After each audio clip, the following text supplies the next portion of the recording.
ببابك يا شفيع المذنبين.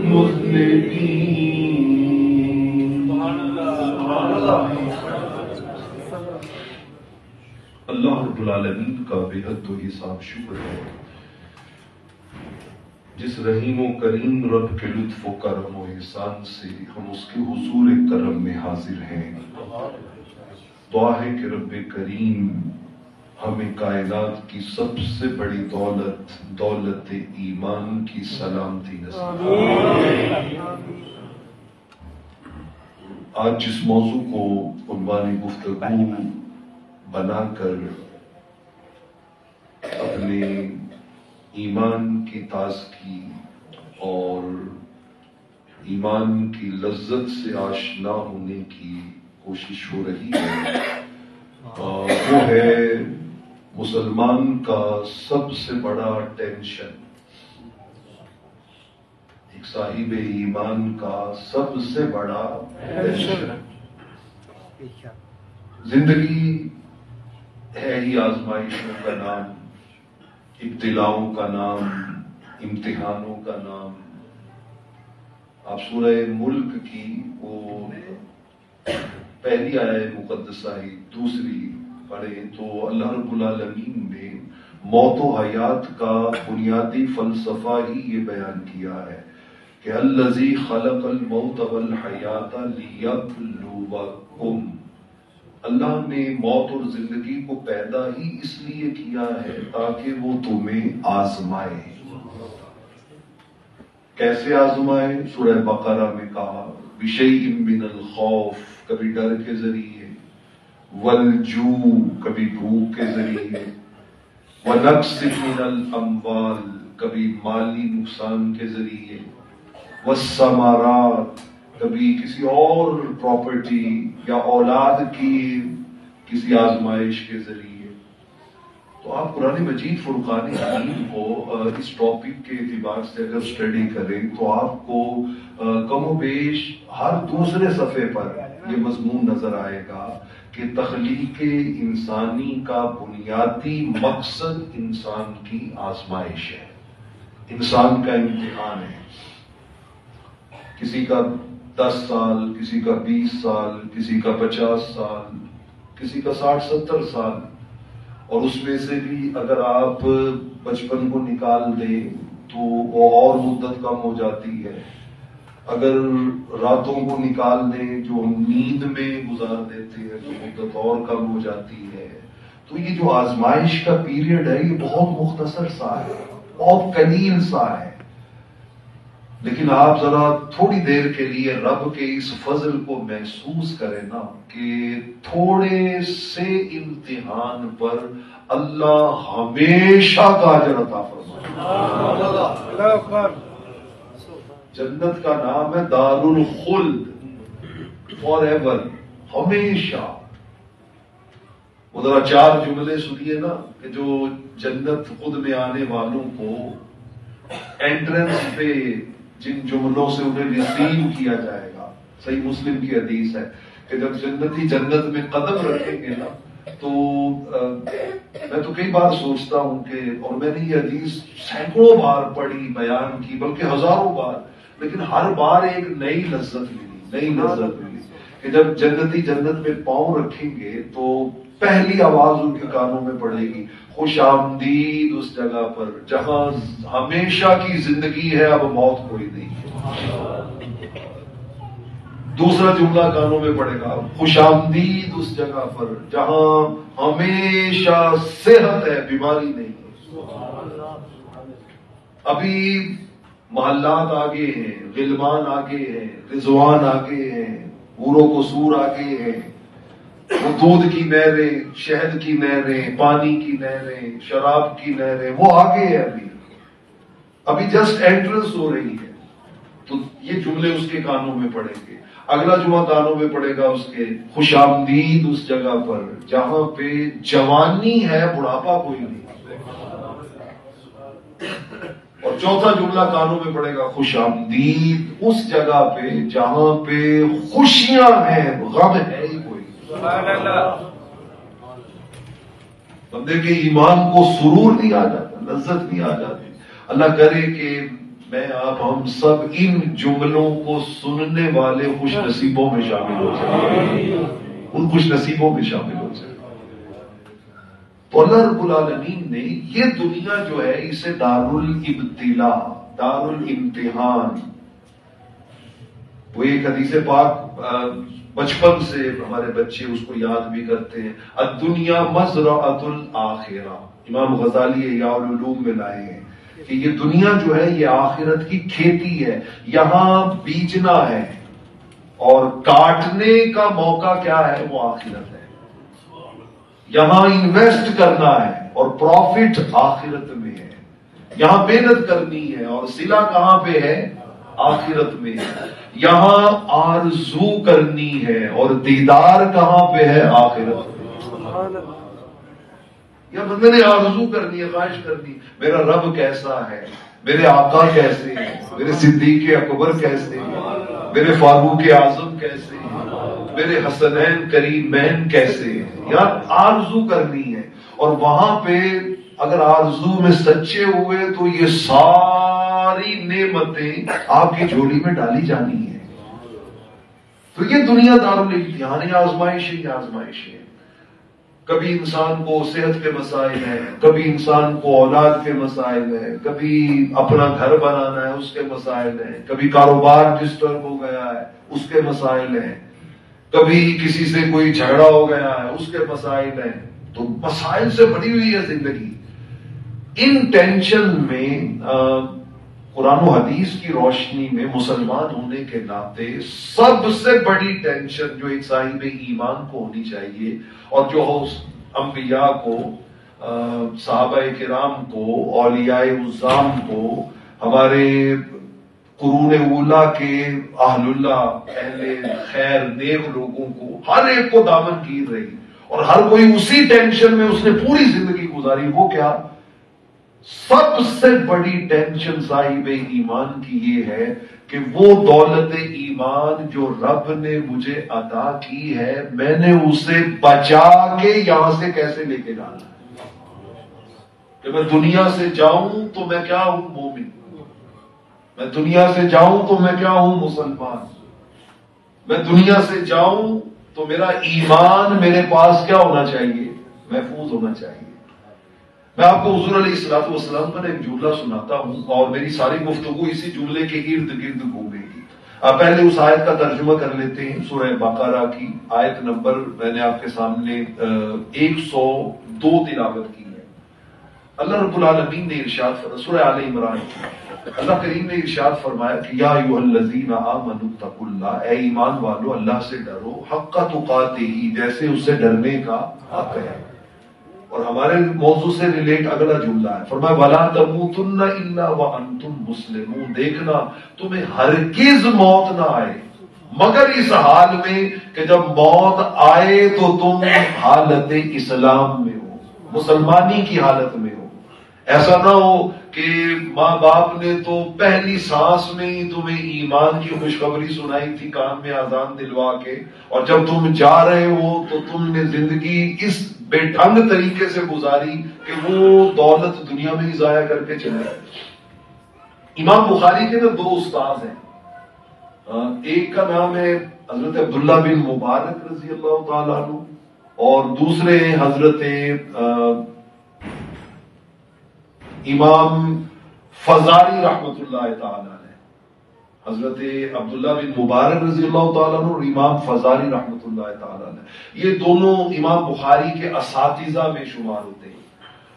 ایک دن دونوں آپس میں بیٹھے ہوئے گفتگو کر رہے تھے تو امام فزاری حضرت عبداللہ بن مبارک کو کہتے ہیں یار ہمارا ایک کلاس فیلو ہوتا تھا، اور وہ کلاس فیلو اس لیول کا تھا کہ حافظے میں، نیکی میں، حدیثیں اکٹھی کرنے میں، لکھنے میں، ان کا میں اور تم اپنے مل کے بھی علم کو اکٹھا کریں نا تو اس کا علم ہمارے علم سے زیادہ تھا. اس کا علم ہمارے علم سے کیا تھا، زیادہ تھا. مطلب بہت بڑا محدث، شیخ الحدیث. اب امام بخاری کے استاذ جس کو کہہ رہے ہیں کہ وہ ہم سے بھی بڑا تھا، لیکن کہتے ہیں عجیب بات یہ ہوئی کہ ایک دفعہ ان کو شدید بیمار ہوا تو ہم اس کے پاس موجود تھے عیادت کے لیے، شیخ الحدیث. تو کہتے ہیں میں نے نا ہم ساروں دوستوں نے اسے کہا کہ کلمہ پڑھیے. کیا کیجئے؟ کلمہ پڑھیے. کہتے ہم نے اس کو، اب شیخ الحدیث ہے اور امام بخاری کے اساتذہ اس کو کہہ رہے ہیں کہ وہ ہم سے بھی زیادہ بڑا عالم ہے، تو کہتے ہم نے اسے کہا کلمہ پڑھیے. تو کہتے اس نے نا آگے سے اسٹریٹ فارورڈ کہا کہ لا استطیع، میں نہیں پڑھ سکتا. میں یعنی نزع کی کیفیتیں طاری ہیں اور وہ آگے سے کیا کہتا ہے کہ میں کلمہ نہیں پڑھ سکتا. کہتے ہمارے تو رونگٹے کھڑے ہو گئے، اس نے کیا کہہ دیا. کہتے ہم نے کہا شاید مرض نے شدت کی ہوئی ہے اور اس کے حواس ٹھیک نہیں ہے. ہم نے تھوڑا سا وقفہ دیا اور پھر ہم نے اسے کہا کہ حضرت کلمہ پڑھیے، شیخ الحدیث ہے، حضرت کلمہ پڑھیے. تو آگے سے وہ پھر اسٹریٹ فارورڈ کہتا لا استطیع، میں نہیں پڑھ سکتا. کہتے ہم نے 20 بار کہا کہ حضور کلمہ پڑھے کلمہ پڑھے، اور وہ آگے سے کہتا میں کلمہ نہیں پڑھ سکتا. آپ ذرا اسٹیٹس ذہن میں رکھیں کہ امام بخاری کے استاد اپریشیٹ کر رہے ہیں کہ وہ ہم سے بھی آگے کا محدث تھا، ہم سے بھی بڑا اسلام کا فالوور تھا، اسلام کی خدمت کرنے والا تھا، لیکن کلمہ اس زبان پہ آ رہا. بار بار وہ کہہ رہے ہیں کہ حضور کلمہ پڑھے حضور کلمہ پڑھے، تو وہ آگے سے کہتا نہیں پڑھنا نہیں پڑھنا نہیں پڑھنا. پھر کہتے ہیں کہ بدقسمتی اس کی کہ اسی کیفیت میں اس کا انتقال ہو گیا. حضرت عبداللہ بن مبارک اور امام فزاری کہتے ہیں کہ ہمارے تو رونگٹے کھڑے ہو گئے کہ یار اگر اس کا انجام یہ ہوا ہے تو ہم کس بات کی مولی ہیں، ہم تو علم میں اس سے بہت پیچھے تھے، یہ تو بہت آگے تھا ہم سے اور اس کو کلمہ نصیب نہیں ہوا. تو کہتے نا ہم نے اس کی جستجو میں لگ گئے کہ یار اس سے ہوا کیا تھا جس کی وجہ سے اتنی بڑی سزا ملی کہ یہ جاتے ہوئے کلمہ بھی نہیں پڑھ سکا اور اتنا محروم چلا گیا. تو کہتے جب ہم نے اس کے کچھ پرسنل معاملات کے بارے میں ادھر ادھر سے انفارمیشن لی نا تاکہ ہم اپنی اصلاح کر سکیں، تو کہتے ہمیں انہوں نے کہا اور تہجد گزار بھی تھا، نیکوکار بھی تھا، شب زندہ دار بھی تھا، روزہ دار بھی تھا، علم حدیث دن رات پڑھنا پڑھانا اس کا مشغلہ تھا، لیکن اس کے اندر ایک بہت بڑی خامی تھی، یہ اپنے ماں باپ کا گستاخ تھا. یہ اپنے ماں باپ کا کیا تھا. اب ذرا لمحہ بھر کو سوچئے، جن چیزوں کو ہم ایزی فیل کرتے ہیں اور ہم بڑا لائٹ ان کو لیتے ہیں. میں ایک جملہ بول کے آگے بڑھنا چاہتا ہوں. امام بخاری کے استادوں کے استاد علم حدیث میں جن کا مقام استاد گئے کہ ہم سے اونچا ہے، انہیں کلمہ پڑھنا نصیب نہیں ہوا. کس لیے کہ زندگی ماں باپ کی گستاخی میں گزاری. اب ذرا رحمت کونین کا ارشاد سنیے. تفسیر روح البیان میں آقا کریم علیہ الصلوۃ والسلام کا یہ فرمان موجود ہے، اور میں خود کو اور آپ کو یہ ایڈوائز کروں گا کہ ہم زندگی میں یہ معمول بنا لیں کہ ڈیلی بیسز پہ اس آقا کے چھوٹا سا فرمان ہے ایک لائن کا، اس کو ڈیلی بیسز پہ نا ہم جتنا زیادہ یاد کریں گے ہماری دنیا بھی اتنی زیادہ اچھی ہوگی، آخرت بھی اتنی زیادہ اچھی ہوگی. ایک بار کم از کم اس کو ڈیلی بیسز پہ اپنی زندگی میں شامل کر لیں کہ یار میں نے طے کر رہے فجر کے بعد اس حضور کے فرمان کو ریپیٹ کرنا ہے، میں نے عشاء کے بعد ریپیٹ کرنا ہے، میں نے رات سونے سے پہلے اس کو ریپیٹ کرنا ہے، میں نے دکان کھولنے کے بعد کاؤنٹر پہ بیٹھتے ہوئے اس کو ریپیٹ کرنا ہے. ایک ہی ارشاد. اور آپ ذرا اس کی گہرائی میں اتر کے دیکھیے. آقا کریم علیہ الصلوۃ والسلام نے فرمایا غلاموں یاد رکھنا کما تعیشون تموتون، جیسی زندگی گزارو گے نا، کیا جیسی زندگی گزارو گے. مجھے واہ واہ نہیں چاہیے، مجھے آپ کی توجہ چاہیے اور اس ارشاد کے اوپر آپ کا غور و فکر چاہیے اور اپنے آپ سے ایک کمٹمنٹ چاہیے. حضور کیا فرما رہے ہیں کہ یاد رکھنا جیسی زندگی گزارو گے.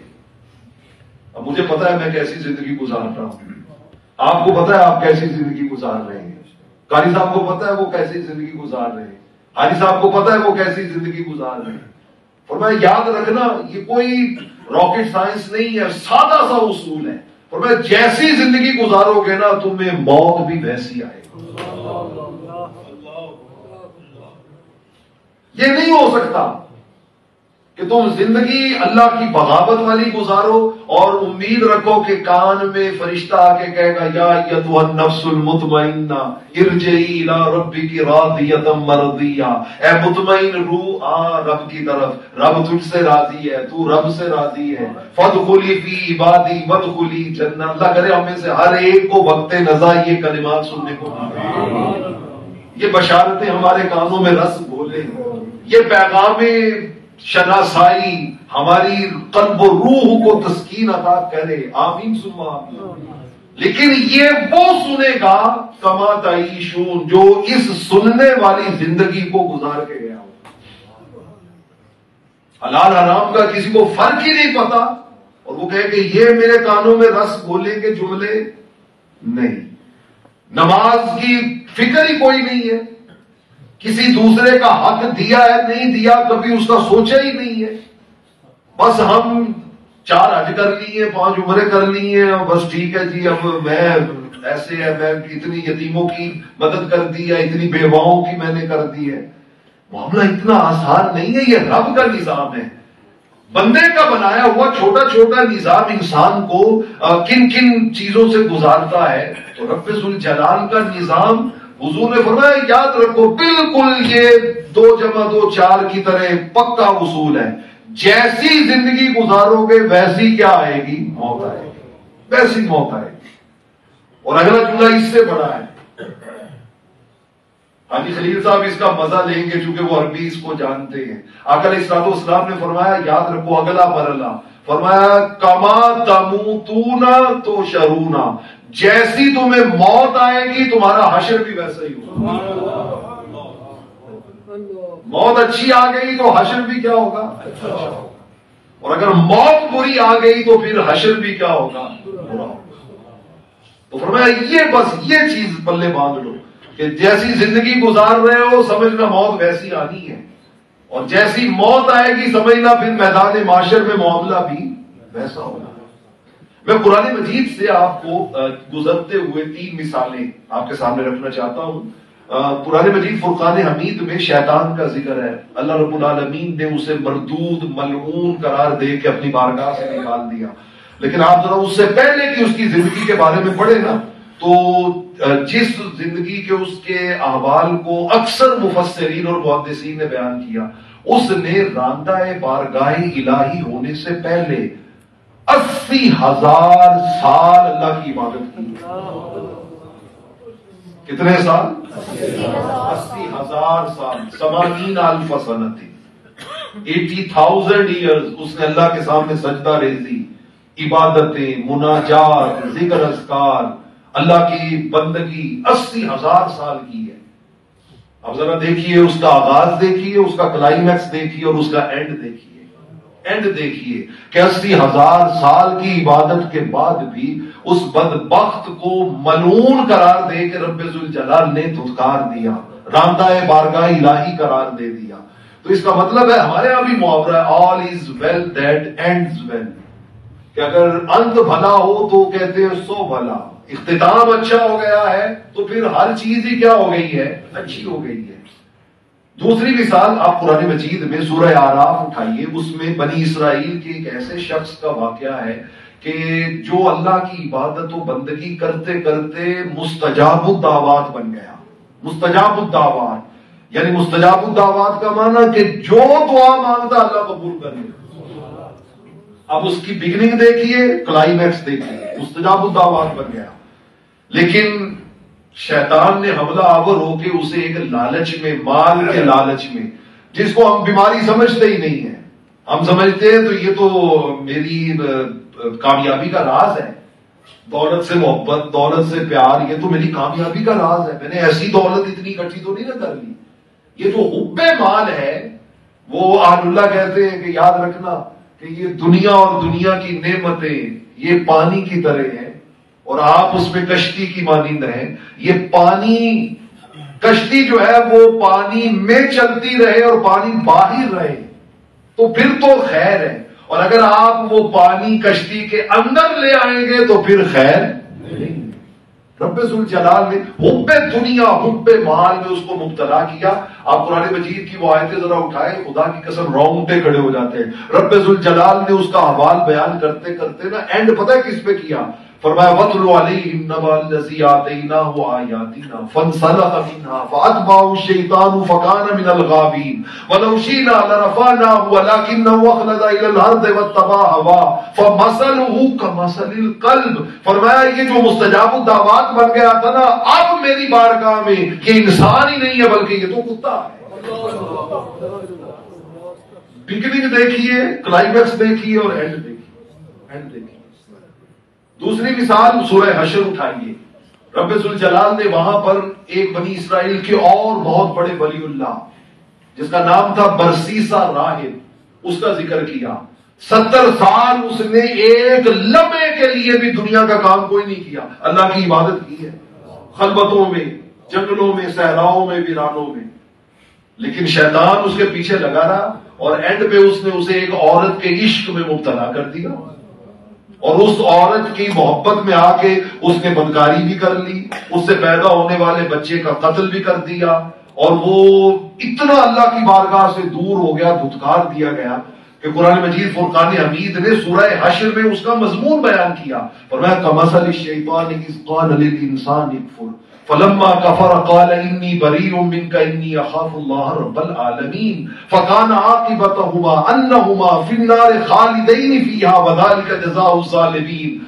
اینڈ شروع کیا تھا، عروج کیا تھا اور اینڈ کیا ہے؟ فرمایا ہمیشہ شیطان کے ساتھ جہنم کی آگ میں جلتا رہے. صحیح بخاری میں آ جائیے، رحمت کونین صلی اللہ تعالی علیہ وآلہ وسلم، ایک غزوے پہ لڑائی ہو رہی ہے اور ایک شخص جو ہے وہ اچانک ادھر سے شور اٹھتا ہے، وہ 4 کافر مارے گئے. کس نے مارے جی؟ قزمان نے مارے. اس کا نام تھا قزمان، قاف ز میم الف نون. ادھر سے آواز رپورٹ آتی کہ ادھر اتنے کافر واصلے جہنم ہو گئے. کس نے مارے جی؟ قزمان نے مارے. اچھا ادھر کتنے مارے؟ قزمان نے مارے. اب ذرا دیکھیے کہ جہاد میں اس کا کنٹریبیوشن کیا ہے کہ وہ مسلمانوں کی طرف سے کتنی جمع مردی سے، شجاعت سے، دلاوری سے، دلیری سے لڑ رہا ہے اور کتنی بڑی بڑی وہ اچیومنٹس کر رہا ہے. جب زیادہ وہ ہر ایک کی زبان پہ اس کا نام آ گیا نا، قزمان قزمان قزمان. آج کا تو مین آف دی ڈے قزمان ہے جی، مین آف دا ایونٹ تو قزمان ہے.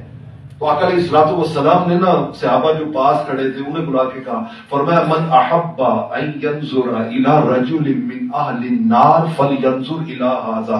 فرمایا جن نے اس دنیا میں دوزخی تکنا نا قزمان کو تکنا. وہ قزمان کو میں اس لیے کہا یہ سب سے بڑا ٹینشن ہے، ایمان کی حفاظت، ایمان کی سلامتی، ایمان کیسے بچا کے جانا ہے. فرمایا وہ اس کو دیکھ لے. اور پھر آگے اس کی ڈیٹیل ہے کہ وہ اسلام کی خاطر یا اللہ کے دین کی خاطر آیا ہی نہیں تھا. اسے تو محلے کی عورتوں نے تانا دیا تھا کہ پچھلی جنگ میں بھی تم زیور پہن کے عورتوں کی طرح گھر ہی بیٹھے رہے اور تم نے کچھ بھی نہیں کیا. تو اس نے کہا پھر دیکھو آج میں کیا کرتا ہوں. تو فرمایا وہ تو عورتوں کے اکسانے پہ انہیں اپنی بہادری کے جوہر دکھانے اور لوگوں کے اوپر اپنا روب جمانے اور اپنی شہرت پانے اور مال غنیمت کی شکل میں دنیا کمانے کے لیے آئے تھا. اس کا تو دین سے، اللہ رسول سے کوئی لینا دینا ہی نہیں تھا. فرمایا وہ سب کچھ کرنے کے باوجود وہ جنتی نہیں ہے بلکہ وہ کیا ہے؟ دوزخی ہے. وہ دوزخی.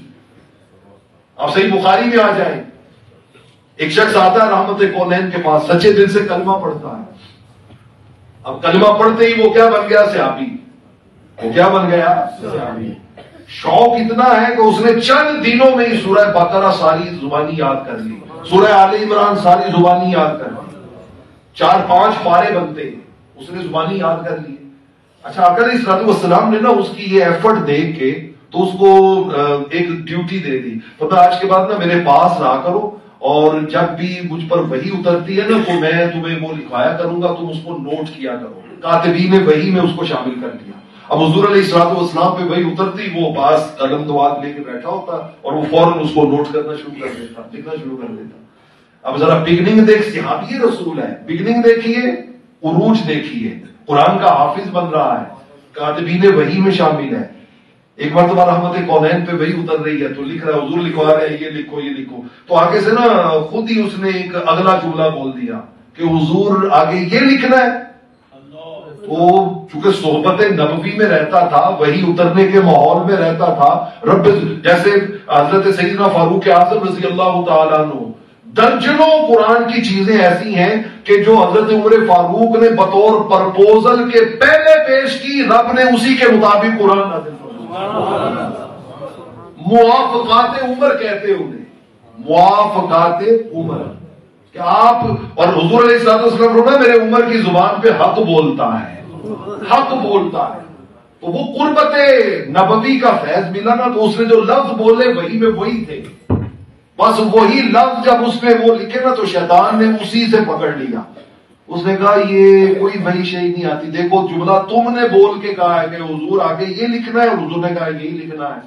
تو اس کا مطلب ہے معاذ اللہ یہ اپنے پاس سے ہی لکھواتے لکھوتے ہیں، آسمان سے کچھ بھی نہیں آتا. بس اسی بات پر شیطان نے اس کے سینے سے ایمان چھین لیا اور وہ دوبارہ کرسچین بن کے اپنے علاقے میں چلا گیا، اپنے علاقے میں چلا گیا اور جا کے رحمت کونین کے خلاف گستاخی، بے ادبی، پروپیگنڈا.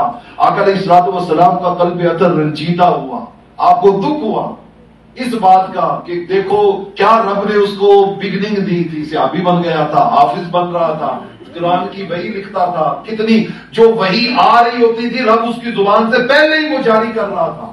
لیکن کس طرح شیطان کے چنگل میں پھنس کے اس نے اپنے ایمان سے ہاتھ دھو لیے اور ایمان کا سودا کر لیا ہے. اور پھر آپ صحیح بخاری اٹھا کے دیکھیے، اس کے علاقے کے لوگوں نے اس کے مرنے پر اس کو کئی بار زمین میں دفن کیا. رات کو دفن کر کے واپس آتے، اگلے دن جاتے تو اس کی لاش قبر کھلی ہوتی اور باہر پڑی درندے اس کو نوچ رہے ہوتے. سب سے بڑا ٹینشن ایمان بچانا، سب سے بڑی. امام احمد بن حنبل رحمت اللہ تعالی علیہ، آپ کا جب مرض وصال شروع ہوا نا تو امام احمد بن حنبل جو ہے وہ اچانک مرض وصال میں نا ہاتھ کو یوں لگاتے ہیں، دور ہو دور ہو، نہیں نہیں نہیں نہیں دور ہو دور ہو. تو پاس بیٹھے ہوئے کہہ رہے تھے کلمہ پڑھے اور وہ کلمے کا ورد کر رہے تھے، اور آپ آگے سے کہتے ہیں نہیں نہیں دور ہو، نہیں نہیں دور ہو. تو سارے لوگ پریشان ہو گئے ہیں امام احمد بن حنبل جیسی شخصیت، ہم کلمہ پڑھ رہے ہیں تو یہ ہمارے ساتھ شریک ہونے کی بجائے آگے سے کہتے ہیں نہیں نہیں نہیں دور ہو. اچھا تھوڑی دیر کے بعد طبیعت سنبھل گئی، طبیعت ٹھیک ہو گئی. تو جب آپ ہوش میں آئے نا تو بیٹے نے عرض کی، انہوں نے کہا ابا جان وہ آپ اس طرح فرما رہے تھے. تو آپ مسکرائے، آپ نے فرمایا وہ میں تمہیں بات بتاتا ہوں، اصل میں ہوا یہ کہ وہ جب میں یہ کہہ رہا تھا نا اس وقت شیطان نے مجھ پہ آخری وار کیا. اس نے آ کے کہتا ہے احمد بن حنبل ساری زندگی تیری میری جنگ رہی، میں نے تجھے گمراہ کرنے کی بڑی کوشش کی، لیکن اب میں تمہارے سامنے یہ اقرار کرنے آیا ہوں تم جیت گئے، میں ہار، تم جیت گئے. دیکھیے بدبخت کس طرح رقیق حملے کرتا ہے، اور اس وقت نزا میں دولت ایمان پہ ڈاکہ ڈالنے کے لیے کیا کیا چالیں چلتا ہے. تم جیت گئے میں ہار گیا. تو کہتے میں اس کو کہہ رہا تھا بدبخت میرے اوپر حملہ کر رہا ہے، نہیں ابھی میں نہیں جیتا، دور ہو جا، ابھی میں نہیں جیتا. میں تب جیتوں گا جب میری آخری سانس بھی اللہ اور اس کے رسول کے اقرار میں دنیا سے نکال. یہ ہے اپنے ایمان کی فکر، اپنے اس ایمان کی فکر. میں امام قرطبی کی کتاب التذکرہ باحوال الموتى وامور الاخرہ سے آپ کے سامنے ایک چیز رکھتا ہوں. آپ ذرا سوچئے کہ یہ مرحلہ کتنا سینسیٹیو ہے، کتنا مطلب سنگین مرحلہ ہے یہ، اور کتنا نازک مرحلہ ہے یہ جب روح قبض کی جا رہی ہوتی ہے. امام قرطبی اس میں لائے ہیں کہ ایک شخص کی نا جان نکل رہی ہوتی ہے تو اچانک وہ دیکھتا ہے کہ دائیں طرف نا اس کے مرحوم والد آگے بیٹھے ہوئے. تو وہ کہتا ہے ابا جی تو فوت ہو گئے تھے، یہ کہاں سے آ گئے؟ تو پھر وہ کہتا ہے کہ وہ سنا تھا کہ مرتے ہوئے روحیں لینے کے لیے آتی ہیں. تو میرے ابا جی الحمدللہ نیک آدمی تھے، اللہ نے انہیں یہ سعادت بخشی ہے کہ وہ اپنے بیٹے کو لینے کے لیے آ گئے ہیں کہ اگلے جہان میں چلنا ہے تو آؤ میں. اور وہ باپ بھی اس کو پیار کرتا ہے، انکرج کرتا ہے، بیٹا میں آ گیا ہوں پریشان نہیں ہونا. تو اب اتنے مشکل مرحلے میں مرحوم باپ آ جائے اور وہ آ کے تو ظاہر بندے کو ایک حوصلہ ملتا ہے، حوصلہ ملتا ہے تو وہ بڑا مطمئن ہوتا ہے. اور فرمایا کسی شخص کے پاس اس کی ماں آ جاتی ہے، اسی طرح مرحومہ ماں ہو بہو ماں کی شکل، ماں کی عادات، ماں کی بولی، ماں کی آواز، وہ ساری پرانی باتیں، وہ آ کے اس کو میٹھی میٹھی باتیں کرتی ہے. وہ کہتے ہیں کہ ہم تمہیں لینے آئے ہیں، فکر نہیں کرنا بیٹا، ہم تمہیں لینے آئے ہیں. اور کرتے کرتے اس سے جب وہ مانوس قریب کر لیتے، وہ کہتے ہیں بیٹے ہاں ہم نے تمہیں یہ تو بتایا نہیں ہے کہ ہم تو اگلا سارے مرلے بھگت کے آئے ہیں. ہمیں پتا ہے کہ وہاں پہ اصل میں مسلمان بن کے جاؤ نا تو وہاں کچھ نہیں ہے، وہاں گڑبڑ ہے معاملہ. یہودی بن کے جاؤ نا تو پھر اللہ کی رحمتیں ہی رحمتیں. لہذا سب سے پہلے تم جو ہو وہ اس اسلام کو چھوڑو اور یہودیت میں آ جاؤ. کسی کے پاس آ کہتے ہیں اسلام چھوڑو کرسچینٹی میں آ جاؤ. اب وہ بندہ سوچتا ہے یار امی ابو آئے ہیں، عالم برزخ سے آئے ہیں، مرحوم تھے، تو اس بات میں تو کوئی کسی قسم کا شک اور شبہ ہو ہی نہیں سکتا. فرمایا جیسے ہی وہ اسلام چھوڑ کے وہ مذہب کا کلمہ پڑھتا ہے، فرمایا وہ دونوں غائب ہو جاتے ہیں. وہ اس کے اصل ماں باپ نہیں ہوتے، شیطان ان کی شکل میں آ کے ڈاکہ ڈال کے ایمان لوٹ چکا ہوتا ہے. وہ ایمان پہ اس طرح ڈاکہ ڈالتا ہے. اور اس کے ساتھ ہی اگلی بات فرمایا، جس نے میں نے شروع میں کہا نا کہ اس حضور کے فرمان کو نہ بھولنا، جیسی زندگی گزارو گے ویسی کیا آئے گی، موت آئے گی. تو جنہوں نے زندگی حضور سے وفا کرنے میں گزاری ہو، جنہوں نے زندگی رحمت کونین کے پیام کے ساتھ اتباع اور اطاعت کا تعلق جوڑ کے گزاری ہو، فرمایا جیسے ہی وہ ماں باپ کی شکل میں شیطان آتا ہے نا، ادھر سے سیدنا جبریل امین آ جاتے ہیں اور وہ آ کے ان دونوں بدبختوں کو مارتے ہوئے وہاں سے بھگا دیتے ہیں اور کہتے ہیں یہ تمہارے ماں باپ نہیں تھے، یہ بدبخت شیطان تم سے ایمان چھیننے آیا تھا. خبردار کہیں اور نہ جانا، جس مصطفیٰ سے وفا کر کے آئے ہو انہی کا کلمہ پڑھو، جنت تمہارا انتظار کر رہی ہے. کما تعیشون تموتون وکما تموتون تحشرون. جیسی زندگی ویسی موت، اور جیسی موت ویسا حشر، جیسی موت ویسا حشر. تو دوستان عزیز یہ اتنے اہم مراحل ہیں، اتنے اہم مراحل ہیں کہ انسان تصور دیکھیں نا. وہ قرآن مجید نے کیا کہا سورہ فصلت میں، ان الذین قالوا ربنا اللہ ثم استقاموا تتنزل علیہم الملائکہ. فرمایا جو زندگی پھر استقامت سے گزار لیتے ہیں نا اللہ رسول کی مانتے ہوئے، پھر اللہ ان پہ ملائکہ کو بھیجتا ہے، وہ آ کے اس کی سیکیورٹی حصار قائم کر لیتے ہیں اور وہ کہتے ہیں لا تخافوا ولا تحزنوا وابشروا بالجنہ. اور جب قبر میں جاتا ہے تو منکر نکیر اس کو کہتے ہیں، وہ کہتے ہیں جب سوال و جواب ہو جاتے ہیں، رزلٹ ڈکلیئر ہو جاتا ہے، وہ کہتے ہیں ہمیں پہلے ہی پتا تھا کہ رزلٹ یہ نکلنا ہے. وہ پوچھتا ہے تمہیں کیسے پتا چلا تھا؟ ان کا جیسی زندگی گزار کے آئے تھے ہمیں پتا تھا موت بھی اس کو ویسی آئی ہے، اور اب جیسی موت آئی ہے مبارک ہو قیامت والے دن تمہارا حشر بھی ایسا ہی ہونا. ایک ایک عمل امپورٹنٹ ہے، ایک ایک نیکی آخرت کے اعتبار سے بڑی اہمیت کی حامل ہے. میں وقت ہو گیا، جلدی میں 2-3 مثالیں آپ کے سامنے رکھتا ہوں. اس حدیث کو حافظ ابن کثیر تفسیر ابن کثیر میں لائے ہیں، اور اللہ کرے کہ اس میں آنے والی چیزوں میں سے ہم کسی ایک ہی چیز کے فیض پانے والے بن جائیں، فیض پانے والے بن جائیں. اور حافظ امام حیثمی اسے مجمع الزوائد میں لائے ہیں. مجمع الزوائد میں جو روایت ہے اس میں 14 اعمال کا ذکر. کتنے؟ 14. اور جو حافظ ابن کثیر روایت لائے ہیں اس میں 18 اعمال کا ذکر. میں ان میں سے 2-3 صرف آپ کے سامنے رکھتا ہوں. رحمت کونین صلی اللہ علیہ وسلم نے فرمایا نا انی رأیت البارحۃ عجبا. آپ نے صحابہ سے کہا صحابہ رات میں نے بڑا ایک عجیب مشاہدہ کیا ہے، اس میں سے کچھ چیزیں میں تمہیں شیئر کرتا ہوں. آقا علیہ الصلوۃ والسلام نے فرمایا میں نے دیکھا ایک شخص قبر میں گیا ہے اور قبر کا عذاب اس کی طرف بڑھ رہا ہے. ادھر سے عذاب آ رہا ہے اور ادھر سے اس سے زیادہ سپیڈ سے نماز آ گئی ہے، نماز آ گئی ہے. اور اس نے آ کے عذاب کو کہا خبردار اس کو ٹچ بھی نہیں کرنا. تمہیں پتہ نہیں یہ نمازی ہے، یہ نمازی ہے، اس نے ساری زندگی حضور کی اتباع میں نماز پڑھتے ہوئے گزاری ہے. فرمایا مجھے بڑی راحت اور خوشی ہوئی کہ نماز نے عذاب کو اس کے پاس نہیں آنے دیا، اس کو پیچھے بھگا دیا. پھر حضور نے فرمایا میں نے ایک شخص کو دیکھا کہ وہ چل رہا تھا، اس کے آگے بھی اندھیرا، پیچھے بھی اندھیرا، دائیں بھی اندھیرا، بائیں بھی اندھیرا، اندھیروں میں ڈوبا ہوا ہے، ہر طرف اندھیرا ہی اندھیرا ہے، ظلمت ہی ظلمت ہے، بڑا پریشان ہے. اب پتہ ہی نہیں چل رہا کہاں جانا ہے، کدھر جانا ہے، پل صراط کدھر ہے، دوزخ کدھر ہے، کیا معاملات ہیں، انتہائی پریشان و پشیمان۔ کہتے ہیں اچانک اس نے جو زندگی میں حج اور عمرے کیے تھے نا، وہ نور بن کے آئے اور اس کے دائیں بائیں ہر طرف نور ہی نور ہو گئے۔ کہتے پھر میں نے ایک شخص کو دیکھا، یہ کما تعیشون، جیسی زندگی گزارو گے اور جیسی نیتیں ہوں گی اور جیسے آپ کی زندگی کے معاملات ہوں گے، ویسی موت ویسا حشر۔ کہتے میں نے ایک شخص کو دیکھا، وہ پل صراط پہ چل رہا ہے، وہاں سے سلپ ہو رہا ہے، بار بار پھسل کے دوزخ میں گرنے لگتا ہے، پھر اٹھ کے بیلنس کرتا ہے، پھر پھسل جاتا ہے، پھر وہ سلائیڈ لیتے ہوئے دوزخ کی طرف بڑھتا ہے، پھر اپنے آپ کو سنبھالتا ہے، پھر اس انداز میں۔ اور ایک مرتبہ تو حضور نے فرمایا وہ پھسل کے لٹک گیا اس کے ساتھ، پل صراط کے ساتھ، اور بڑی مشکل سے پھر چڑھ کے اوپر آیا۔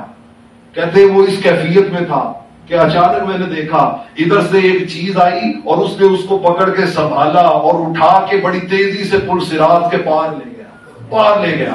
میں نے جب غور پوچھا نا کہ یہ کیا تھا جو آگے اس کو اتنی ایزیلی یہاں سے نکال کے لے گیا، انہوں نے کہا یا رسول اللہ تھوڑے تے جڑا درود و سلام پڑھتا سی نا، وہ عمل آیا ہے،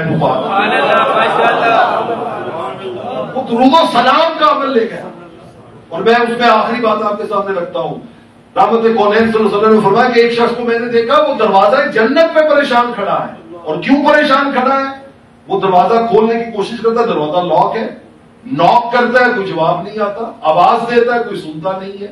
وہ پریشان ہے کہ یار میں کہاں سے چلا، موت کے مرحلے میں آیا، قبر کے مرحلے میں آیا، پھر حشر کے مرحلے میں آیا، پھر پل صراط کو کراس کیا، میزان کے مرحلے پہ آیا، کتنے مراحل، شدت و حدت سورج کے مرحلے سے گزرا، پیاس کے مرحلوں سے گزرا، میزان کے اوپر اعمال کے وزن کیے جانے، ساروں کو میں کراس کر کے کامیابی سے آگے آؤں۔ اب یہ کیا نیا مرحلہ آ گیا ہے، یہ دروازہ لاک ہے، کھل ہی نہیں رہا۔ وہ جس انداز کا ایمان کا لیول ہوتا ہے اسی طرح کی، پھر کما تعیشون تموتون وکما تموتون تحشرون کا وہ پریشان دروازہ جنت پہ کھڑا ہوا ہے۔ اچانک ایک شخص آیا، اس نے دروازہ کھلوایا اور اسے پروٹوکول سے اندر داخل کیا۔ میں نے پوچھا یہ کون تھا؟ انہوں نے کہا یا رسول اللہ یہ وہ کلمہ تھا جو اس نے پڑھ کے آپ کی غلامی قبول کی۔ یہ تو کلمہ پڑھ کے آپ کا غلام بنا تھا نا، یہ وہ کلمہ تھا جو اسے یہاں سے اس مرحلے سے بھی گزار کے جنت میں لے کے چلا گیا ہے۔ دوستان عزیز، جیسے آپ وہ سنتے ہو نا، انما الاعمال بالنیات، کہ اعمال کا دار و مدار کس پر ہے؟ نیت پر ہے۔ نیت اچھی ہو، تھوڑا عمل بہت بڑے اجر میں کنورٹ ہو جاتا ہے، اور نیت خالص نہ ہو تو بہت بڑا عمل بھی ہوا میں ذرات کی شکل میں گرد و غبار بن کے اڑا دیا جاتا ہے۔ جیسے یہ حدیث سنتے نا کہ اعمال کا دار و مدار نیتوں پر ہے، ایسے ہی صحیح بخاری میں اسی پیٹرن پہ آقا کا ایک اور فرمان بھی ہے۔ آقا نے فرمایا لوگوں، نجات کا دار و مدار انما الاعمال بالخواتیم، یہ دیکھا جائے گا کہ اس بندے کا اینڈ کیسا ہوا تھا، اس بندے کا اینڈ کیسا ہوا تھا، اس کی آخری زندگی کیسی گزری تھی، اس نے زندگی کے اندر اپنی راہ کو چینج کیا تھا یا اسی طرح مکس اپ کی زندگی گزار لی تھی، منافقت کی، فائدہ ہوا تو اسلام، نقصان ہوا تو پھر توبہ کر لیں گے، معافی مانگ لیں گے۔ کیا اس نے زندگی کو اللہ رسول کی مرضی کے مطابق گزارنے کا کہیں سے تو کوئی ٹرن لیا تھا، یا زندگی کی آخری سانس تک ہی اسی طرح زندگی کو چلاتا رہا؟ اور میں اعمال کا دار و مدار اس کی اینڈنگ پہ ہے، زندگی کے اختتام پر ہے، کہ زندگی اس نے جیسی گزاری ہے اس کے اینڈ پہ اس کے معاملات کیا ہیں۔ اس نے حقوق اللہ کی معافی تلافی کی، اس نے حقوق العباد کی متعلقہ بندے سے معافی مانگی، نہیں کہے بہن ساری، وہ میں اکثر کہا کرتا ہوں، سنو ہم مرد ہیں صاحب بڑے بے درد ہیں صاحب، سنو ہم مرد ہیں صاحب بڑے بے درد ہیں صاحب، جواں مردی کے پتھر سے کچل دیتے ہیں پھولوں کو، کہاں ہم یاد رکھتے ہیں محبت کے اصولوں کو، وراثت کی جو بات آئے تو بہنیں بھول جاتی ہیں، وراثت کی جو بات آئے تو بہنیں بھول جاتی ہیں، کرے وہ معاف حصے کو تو پھر بھائیوں کو بھاتی ہے، پھر بھائیوں کے لیے بہت اچھی ہے دنیا کی حوث ایسی، حشر کیسا، قبر کیسی، فحاشی ہے، عیاشی ہے سمندر کے بھور جیسی۔ اور بڑی لمبا یہ کلام ہے، اینڈ پہ میں صرف اس کا آخری بند آپ کے سامنے رکھتا ہوں، یہ دنیا چھوڑ جانی ہے، قبر کی رات آنی ہے، یہ دنیا چھوڑ جانی ہے، قبر کی رات آنی ہے، وہاں پر ایک ایک پسلی چٹک کر ٹوٹ جانی ہے، یہ دولت یار سب غائب، نہ کیوں کر تو ہوا تائب، ہے کتنا درد اب صاحب، بڑا تو مرد تھا صاحب۔ دوستان عزیز، اس دنیا کی حقیقت کو جانیے، سمجھیے، اور رحمت کونین کے اس ارشاد کو اپنا زندگی کا بنیادی مطلوب اور مقصود اور آبجیکٹو بنائیے کہ کما تعیشون، جیسی زندگی، تموتون، ویسی موت، وکما تموتون تحشرون، اور جیسی موت ویسا حشر کا معاملہ۔ اللہ ہمیں رحمت کونین کے وفا شعار غلاموں میں شامل فرمائے۔